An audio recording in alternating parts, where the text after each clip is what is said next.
Bonjour à tous, je vous souhaite la bienvenue sur Les Livres s'enchaînent.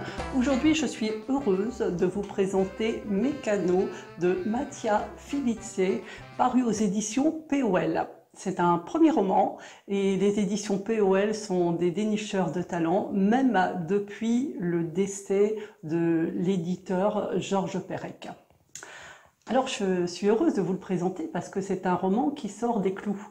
C'est un roman dont on parle beaucoup en ce moment en faisant une comparaison avec À la ligne de Joseph Pontus.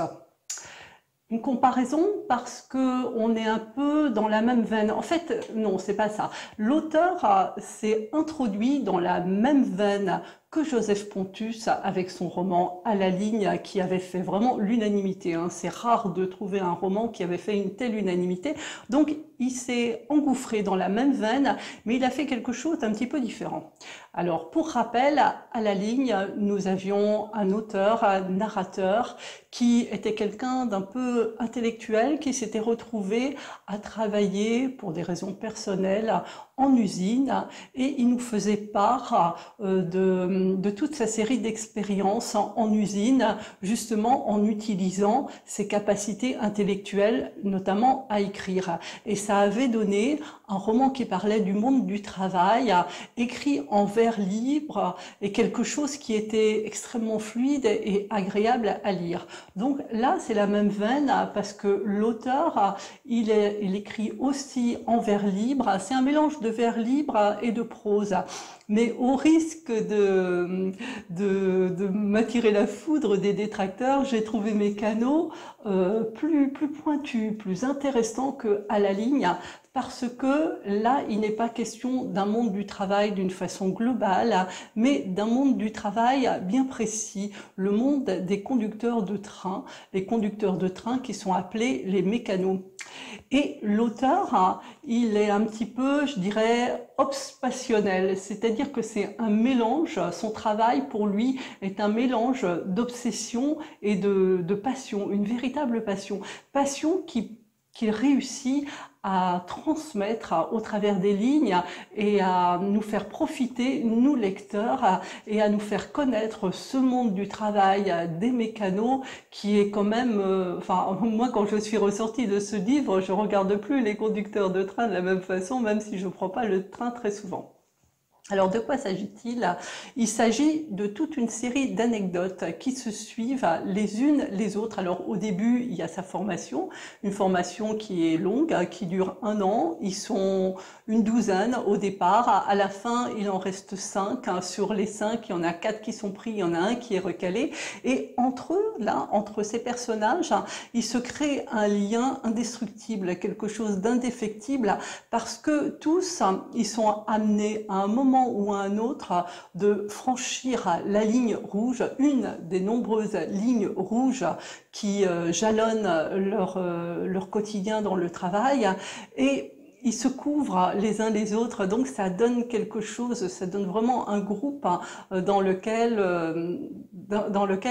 ils peuvent pas s'échapper. Je vais vous lire un extrait justement pour vous faire comprendre une des lignes rouges, par exemple, qui franchissent tous régulièrement, c'est qu'il leur est interdit de faire monter quelqu'un en cabine. Alors, là, cette petite anecdote-là, ce chapitre s'appelle « Les selfs de lissage du vacillement ». Mes pensées roulent sur des rails sans destination. Les raisons me paraissent évidentes et justes. Mais dois-je aller au combat quand l'issue me semble inéluctable, quand la victoire est à mes yeux hors de portée? Je songe à la 6004 que je dois tirer jusqu'à Versailles, rive droite, avec une apparente sérénité dans les jambes et des oscillations dans la tête. Parce que souvent, il y a des doutes qui viennent l'assaillir. Est-ce que j'ai suivi la bonne voie? Est-ce que j'ai eu raison? Parce que c'est quand même un métier qui... vous avez une responsabilité énorme, vous avez des milliers de passagers à traîner derrière vous, et c'est une responsabilité qui parfois est extrêmement lourde. Donc voilà. Donc, il doit tirer la 6004 jusqu'à Versailles, rive droite, avec une apparente sérénité dans les jambes et des oscillations dans la tête. Tandis que j'ouvre la porte donnant accès à la cabine, j'entends des chuchotements. C'est le chauffeur. Mes tympans grincent, je sens déjà la peau me gratter, je me retourne dans l'intention de corriger le profanateur, puis me ravise, emporté par l'indulgence. Des dizaines de regards d'une classe de primaire me fixent. « Bonjour, nous allons jusqu'au terminus », me prévient la maîtresse. Emporté par l'engouement général à mon égard, je propose que les élèves montent en cabine par groupe de 3 pendant tout le trajet. C'est un cri d'enthousiasme qui accueille la proposition. J'ai conscience alors que j'ai une nouvelle occasion de présenter le métier et de me racheter après la terrible déconvenue auprès du jeune à la casquette. C'est dans un précédent chapitre.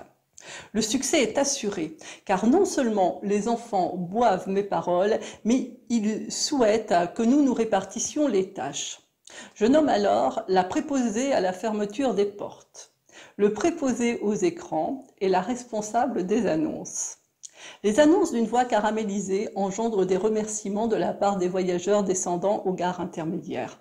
J'imagine alors le bénéfice que je pourrais tirer si, arrêtée en pleine voix, cette voix d'enfant intervenait à ma place. « Madame, monsieur, vraiment désolé, mais le train il est gâté et il va pas pouvoir partir tout de suite là. Sortez pas s'il vous plaît, il repartira bientôt et encore désolé, vraiment pas fait exprès. » Je suis convaincue que les voyageurs attendris en overdose de tendresse seraient prêts à tolérer tous les regards du monde. Chacun de mes gestes est scrupuleusement admiré et la maîtresse me confie, non sans un brin d'amertume, « Je prépare depuis des mois la sortie au château et ils ne vont parler que du voyage en train. » Je savoure cet instant de gloire où je fais de l'ombre au roi soleil. Une minutieuse rotation permet à l'ensemble des enfants de monter en cabine. L'un d'eux craint de bégayer lors de l'annonce, impressionné par les précédentes prises de parole de ses camarades. L'institutrice lui fait alors répéter la maxime inscrite sur la porte de la classe. Quel que soit le résultat, il faut toujours essayer. Les élèves et la maîtresse ne savent pas alors qu'ils viennent d'éloigner les tergiversations qui polluaient mon cerveau. Je sais désormais que je serai de la lutte, quoi qu'il en coûte. Voilà, c'est un petit extrait qui m'avait retenu, qui avait retenu mon attention et que j'avais envie de vous présenter. Alors je vous montre un peu la typo, si on la voit, voilà. Donc, c'est souvent en vers, hein. Ce que j'ai lu était en vers aussi, et je crois que ça n'a gêné absolument personne. Alors il y a des moments où on est vraiment dans de la prose, j'en cherche, tiens, j'en trouve pas. Voilà, il y a des moments où on est dans une typo normale, avec une prose normale, et tout ça se mélange parfaitement bien, et c'est un roman qui sort vraiment des clous, qui est original, qui j'ai lu par petites touches, et ce qu'il y a d'intéressant justement, c'est le fait qu'on peut le prendre, le reprendre, le relire, tout en gardant à l'esprit ce côté conducteur de train, ce côté voyage. C'est un voyage en continu qu'on peut même, je crois même que je pourrais le relire en ayant, je crois que chaque lecteur peut avoir aussi une lecture différente, c'est-à-dire que j'ai échangé avec quelqu'un qui m'a dit qu'il y avait certaines longueurs et je crois pas. Moi j'ai plutôt l'impression qu'en relisant certains passages, on va redécouvrir certains extraits du texte comme un voyage qu'on va faire 10 fois, 20 fois, et sur lequel on n'aura pas vu, tiens, telle maison, hop, j'ai jamais fait attention à cette maison-là, hop, j'avais jamais fait attention qu'il y avait un champ ici, parce que les paysages changent au fil du temps, et là, j'ai eu cette sensation-là que c'était un texte changeant, voilà. Alors, je ne vais pas dire que je le recommande chaudement, mais je le recommande à tous les curieux, à tous ceux qui ont envie de lire quelque chose qui sort de l'ordinaire et dans lequel ils ne vont pas s'ennuyer du tout, quoi. Voilà, je vous remercie d'être passé sur Les Livres s'enchaînent. Je vous souhaite de bonnes lectures en général et si vous vous lancez dans celle-ci, je vous souhaite une bonne lecture de Mécano.